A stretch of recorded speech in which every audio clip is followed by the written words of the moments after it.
So we're in your government book. We're in chapter 4. We've been going over the Constitution of the United States. This is the third section. So what is this Constitution about of our United States of America, and why is it important? What is in our Constitution? These are some questions we need to know as Americans, don't we? And because everything, all of our laws have to come through the Constitution.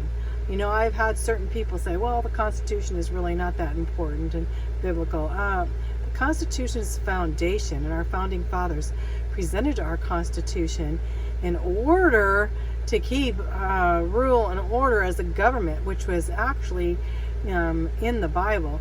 One of the main institutions in the Bible is government. So how important our Constitution is, that we know what's in it, is part of being an American. So the supreme law of the land comes from Article 6. Article 6 is the linchpin of the Constitution. So what's the linchpin? It's the key. It's the main point, right? It's what everything lynches onto or holds onto. The linchpin of the Constitution. It says, this Constitution and the laws of the United States which shall be made in pursuance thereof, and all treaties made or which shall be made under the authority of the United States shall be the supreme law of the land. The Constitution will be our supreme law of the land. Therefore, all laws and all treaties must be in accordance with our Constitution. To keep this Constitution, the judges in every state shall be bound to anything in the Constitution. That's what the Supreme Court, that's what the courts are about, is to basically uphold the Constitution. If a law comes through that is unconstitutional, the law will be dealt away and not presented as a law of the land. So our Constitution being the purposes of our government being set forth in our Constitution, we have what's called a preamble. The preamble is the main purposes of the Constitution. So in our purposes of government, in our introduction, this is the introduction of our Constitution, says, we the people of the United States, in order to form a more perfect union, establish justice, ensure domestic tranquility, provide for the common defense, promote the general welfare, and secure blessings of liberty to ourselves and our posterity, do ordain and establish this Constitution for the United States of America. So these are the reasons, the 6 purposes of the Constitution are listed here. And so we need to know why. Why do we need a Constitution? This is why. The preamble says, the introduction says 6 reasons. Number 1, to form a more perfect union. So this is why they got together and put forth a new Constitution. We had the Articles of the Confederation from 1776, from that point of the Second Continental Congress putting forth the Articles. Confederation means friendship. The friendship between nations or between states at that point.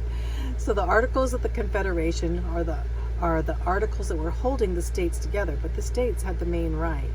So to form a more perfect union means to bring unification, to unify, to bring the states together in a more perfect union than the Articles. Now, it's not a revision of the Articles of the Confederation, but it's a new Constitution. Number 2, to establish justice. What's justice? Justice is righteousness under the law. To establish law, or to establish justice, to keep things just and right. Number 3, to ensure domestic tranquility. And so what is domestic tranquility? Tranquility means peace and order and obedience, to the law, to be lawful, to be truthful, all these things. Domestic means home, at home, or within the nation. So it means tranquility or peace at home. Another reason for the Constitution. Number 4, to provide for the common defense. A nation worth having is worth defending. So one of the most important tasks of the federal government is to preserve our peace by being prepared for war so that we can defend ourselves, right? So let's go on to the next. We're going to come back to this picture here, but let's go on to number 5. The 5th reason is to promote the general welfare. So when you think of general welfare, it's not the welfare, understood by giving welfare to people or giving money to the jobless or homeless or that. That's not the welfare they're talking about. Our government was formed to secure well-being of the nation in general, not just small interest groups. Welfare was understood by the founders that meant giving money, not just giving money, but providing for success, prosperity, and faring well of the general welfare of our country. So, number 6, to secure or make safe the blessings of liberty, liberty being freedom, to ourselves and to our posterity. So, for 2 centuries, liberty has been one of the most blessed privileges of the citizens of the United States. It needs to be secured from all external and internal threats by a strong military defense, by police forces, by law processes, and by moral vigilance. So the blessings of our liberty needs to come, not only liberty, the freedom that brings liberty as our rights and privileges, but also our responsibilities as people of America. So those are the 6 things you need to know that's in our preamble. And the preamble means the introduction to our Constitution that tells why we have a Constitution. Now let's go on to the rights and responsibilities. So the rights and responsibilities of the American people. We the people. What does we the people? Who are we the people? That's we the people of this United States. These words mean the people of the United States have a grave duty of governing their nation through their elected representatives. So we have that duty. And we can be thankful because God has given us many privileges in America. And our Constitution upholds these privileges. And millions of people have prayed for these privileges, these liberties, and prayed, and many have died for these privileges. Millions of people have died for these privileges. So, with this privilege becomes responsibility. So what are some of our responsibilities? What are some of our privileges, and what responsibility does this bring? So let's look here, rights and responsibilities. I'm going to go over these here. So, the freedom of worship. The worship is honoring God with our worship and honoring our lives, with worship. So, number 1, we have the freedom of worship. Isn't that nice to know we have the freedom to worship God? Many countries don't have this. Number 2, the freedom of speech, so that we can speak honestly and purely and respect others through our freedom of speech. Number 3, freedom of the press, to keep informed and analyze what we read through the press. The freedom of the press. Number 4, the freedom to vote, so that we can vote faithfully and wisely for the best person in bringing forth our Constitution, right, of our country. Number 5, the freedom to own property, so that we could be good stewards of our possessions and respect others, with their property, the freedom to own property. Number 6, the freedom to earn a living of one's own vocation, that we can pick which vocation, which job we'd want, to take advantage of our educational opportunities, so that we can have good work habits and be responsible employers and employees, that we can take advantage of that freedom to earn our living in our own vocation that we choose. Number 7, the freedom of assembly, to meet with others to share ideas so that we can assemble together. The freedom to assembly as a church is very important, that we can come together and we can recognize un-American and anti-Christian activities that are going on, that we can see the freedom of assembly, like, okay, these people are not bringing forth Christian views. And we can have basically saying emotions to avoid them, it says here. So the freedom of assembly. Let's go over that. Freedom of worship, freedom of speech, freedom of press, freedom to vote, freedom to our own property, freedom of owning property, freedom to earn a living in our own vocation, freedom to earn a living, freedom of assembly. All these are very important and listed in our Constitution. So let's go back. I want to go back here, right here. The Constitution of the United States. So let's go over in brief. What is the Constitution of the United States? Here's the preamble we went over before, the reasons for it. And then Article 1 is about the legislative branch. That's going to be about Congress and the House of Representatives are in the legislative branch.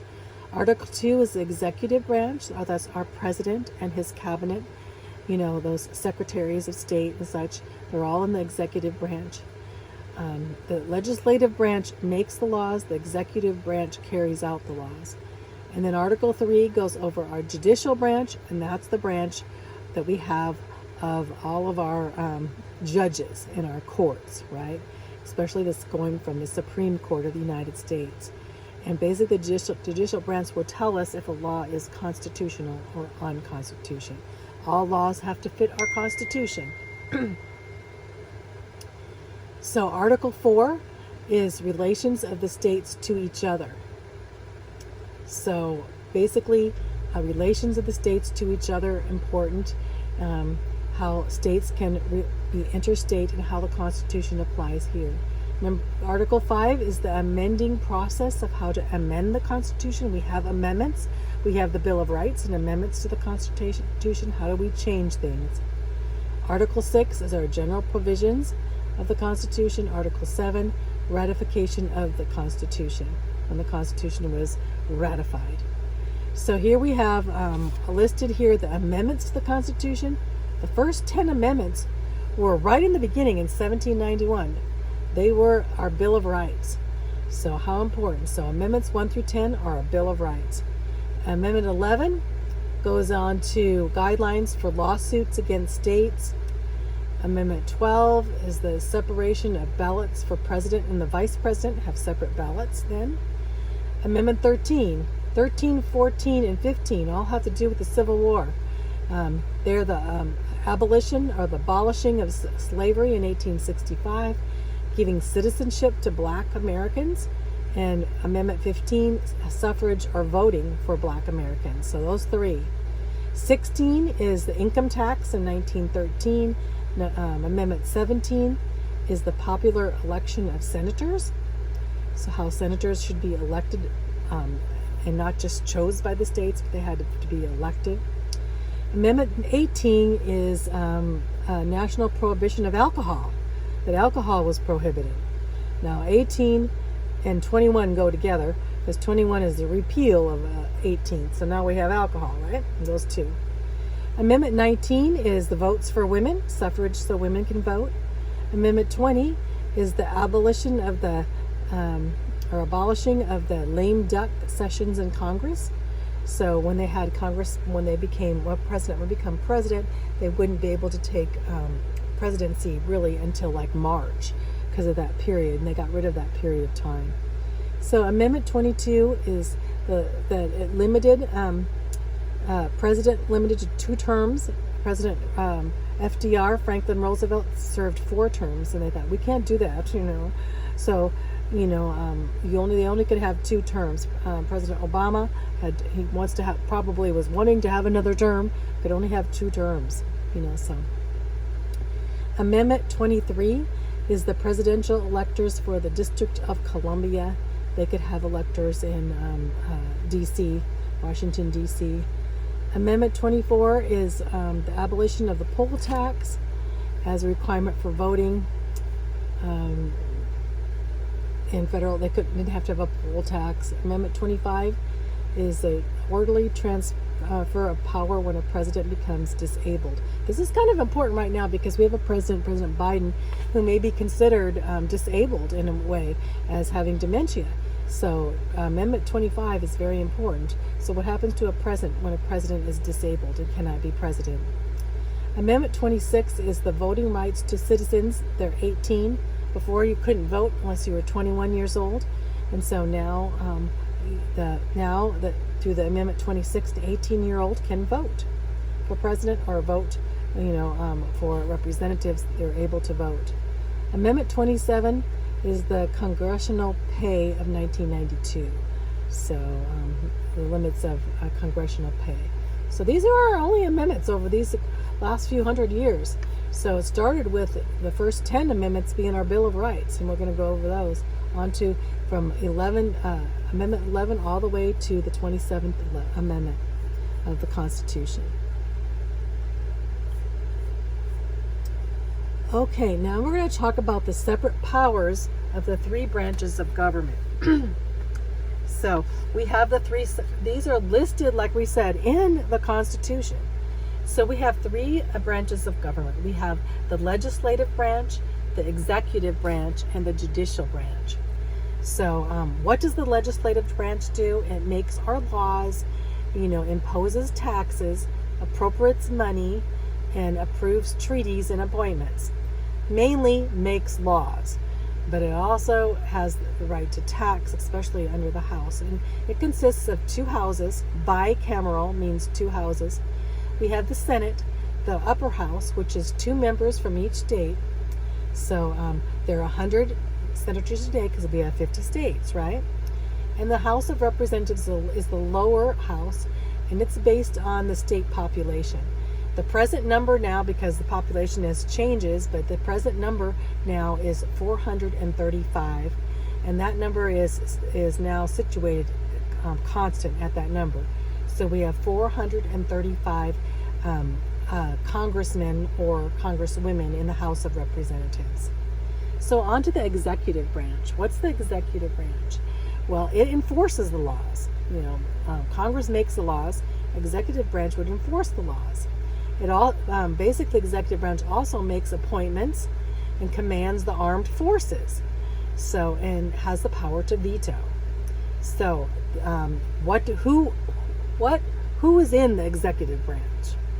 We have a president. The president of the United States is our chief executive, and a vice president. The vice president takes over if the president is shot or enabled or dies, vice president. And then we have department heads, and this is where you have lots of people, right? The department heads are appointed by the president, and at the present there are 15 executive departments, 15 I call like cabinets, department. Their heads serve as the president's advisory board or cabinet. So there's 15 executive departments under the president, and their heads serve as the president's advice, to give the president advice, and they call these heads the cabinet. The president's cabinet are the heads of their executive departments. And there are also many administrative agencies even that under this that will assist the president in carrying out laws too. So there's even more administrative agencies. So the president, vice president, department heads, and we have cabinet and many agencies under our executive branch to enforce laws. So number 3, the third branch is the judicial branch, and this interprets the laws. These are our courts and our judges, right? And they try the cases involving federal laws.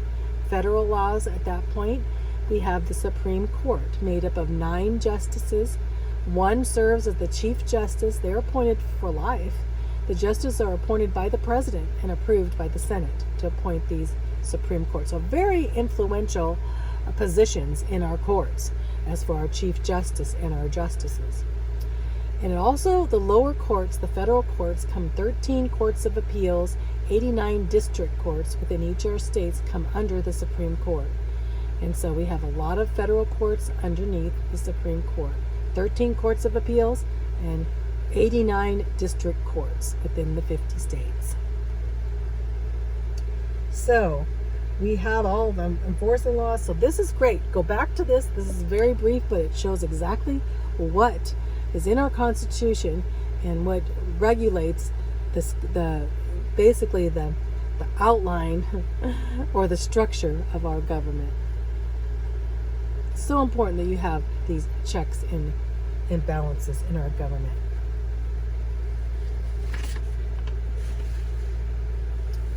So let's see, the checks and balances go on here. First of all, let's start right here. It talks about Republican. So what does it mean to be have a Republican government? I need to go over some of this stuff here. So Ben Franklin asked, was asked, he didn't ask it, but a lady asked Ben Franklin a question. He said, what kind of government has been formed? And what was his answer? A republic, if you can keep it, he said. What is a republic? A republic is where voters elect others to represent them in government. We don't have a king. We have a president to defend our Constitution, which is different than a king. Our president basically has elected by us to represent, to represent, as for representative, to defend be a representative to defend the Constitution. So his job is defending the Constitution. The Constitution forbids granting titles of nobility. There's no kings, there's no inherited positions in our government. Article 4 guarantees that all states entering the Union basically have a republican form of government. And this is a system of representatives, not a king, not lords or whatever from the old days, but elected representatives of the people, right? So that's the Republican, the system of representatives. So limited government here. Limited government was written to counter any abuses that would happen, to limit the government. The first states, beginning in the new America, did not want to have a dictator, a despot, or a king in power. They wanted to limit their executive department, so limits on tyrannical power. So basically, so that this person would not be able to abuse their position. So otherwise the government power can be unrestrained, and we definitely have dictators that come in. You think of Hitler and Mussolini and Stalin and on, dictators and despots coming in and just, causing tyranny and taking over. The beast of political power needs restraint, because man is deceitfully wicked beyond measure. Only through the grace of God and God's, the beast of power needs some restraint. And this basically limited government limits our government, so it doesn't have this tyrannical power. How's the government limited? It's by 3 different methods of limitation, and we're going to go over these. Federalism. Federalism basically means the federal, the state, and the local. So we have 3 different levels of government. We have federal, that's our national government, then we have our state government, and then we have our city government. And they all come together and to limit power. We also have the separation of powers through the branches of government. And these branches being our executive and our judicial and our legislative branches that check and balance each other. So we're going to go over these checks and balances. So federalism, here it talks about federalism, division of power of government between the national and the state governments. The national government has delegated powers that are given to them by the Constitution. That means our national federal government has some powers that they can do. For one thing, they have the right to coin money. That means basically to make money, or to, when I say coin money, to put currency in. And so they regulate in the interstate commerce too. So they regulate the commerce between states, because they're not state there, the national level between states. And also, the federal government has the right to declare war on another country. So states don't have that right, but the federal power do. So there's delegated powers and there's reserved or residual power. So what's the difference between delegated powers and the reserved or residual powers? The reserved or residual powers are not given just to the national government, but they're powers that are prohibited by the Constitution and reserved for the states. So reserved or residual powers are just for the states. They're not given to the national government. Some of these are the power to regulate marriage and divorce, although we've gone that to the national level too. Also the power for education, and that too is seeping into our national government. But these were reserved for the states. DMV is now, at that level. But in the beginning, it was reserved for basically the reservation. So, concurrent powers are given to both the national state, and one of this is taxation.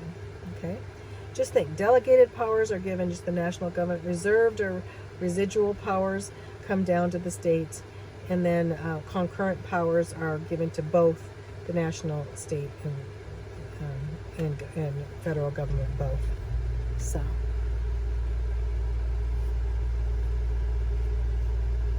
Okay, the writers of the Constitution took there's a guy named Montesquieu. Montesquieu was a French guy here. Let's go back up and talk about here. The idea for separation of powers comes from Frenchman Charles de Montesquieu.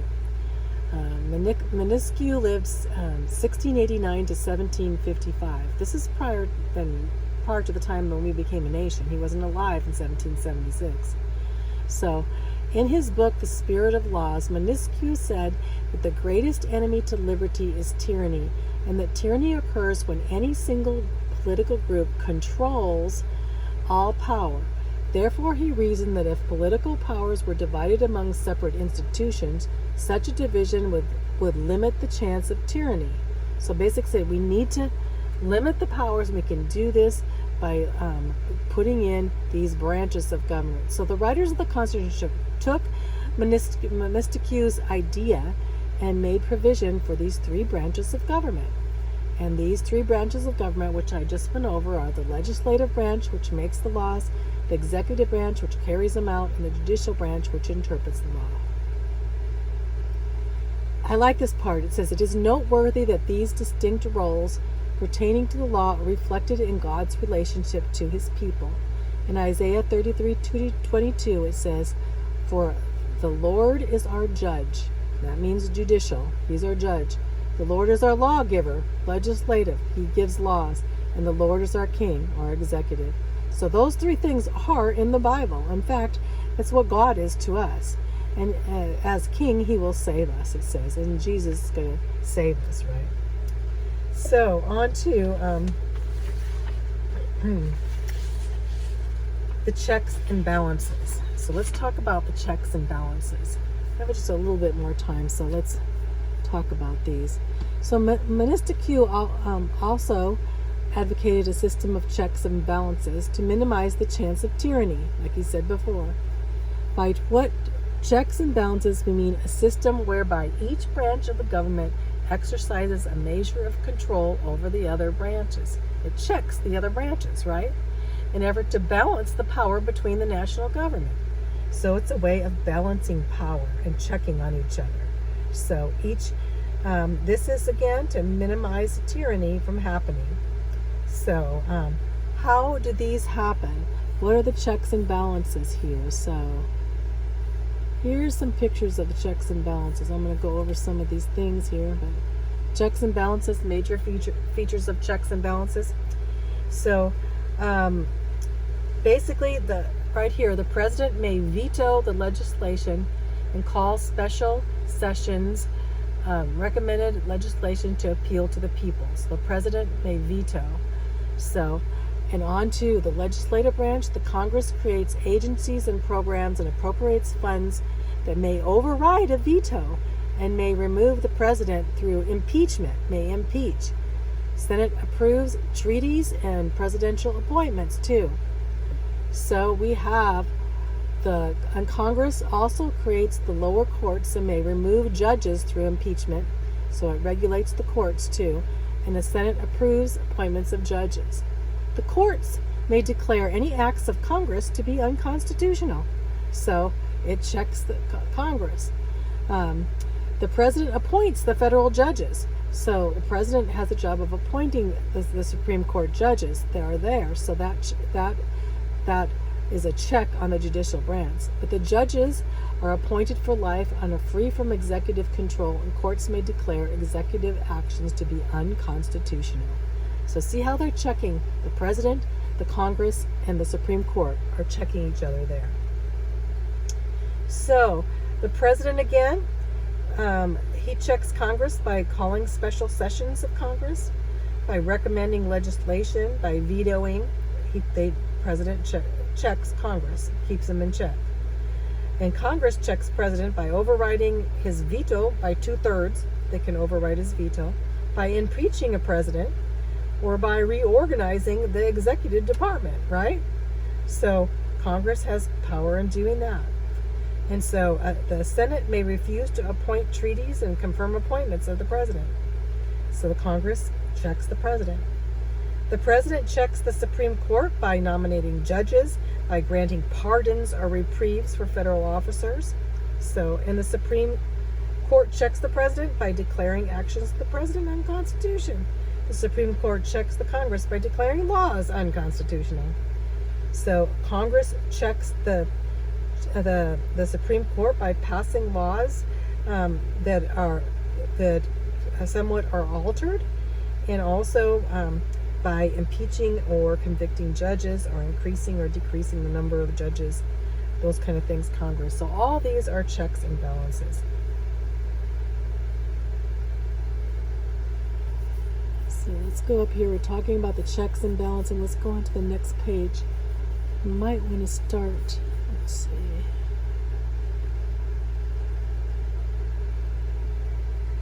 So, of course, federalism, okay, let's see, is another way of checks and balances, and that's within the branches of, when I say branches of the powers, the layers of government, from federalism to the state. Federalism, however, has a different function. Federalism has been given to protect liberties. The separation of powers has given to prevent tyranny, and checks and balances have been given to promote the cooperation of the three branches. So here we have, two different ways. When you think of federalism, you think of federalism, state, and local. That too is a way of checking and balances between the states and the federal government. And they draw congressional lines for the House of Representatives in the midst of all this, and the powers of the legislative branch also in our state and local levels. So it's important to our government, federalism, to protect our liberties, and the separation of powers to prevent tyranny, and checks and balance are given to promote cooperation among our three branches, right, of government. So we're going to get into the Constitution at a glance here, and we're going to talk about these articles, but we're going to do that, how to amend the Constitution. We're going to get into that in our next video. So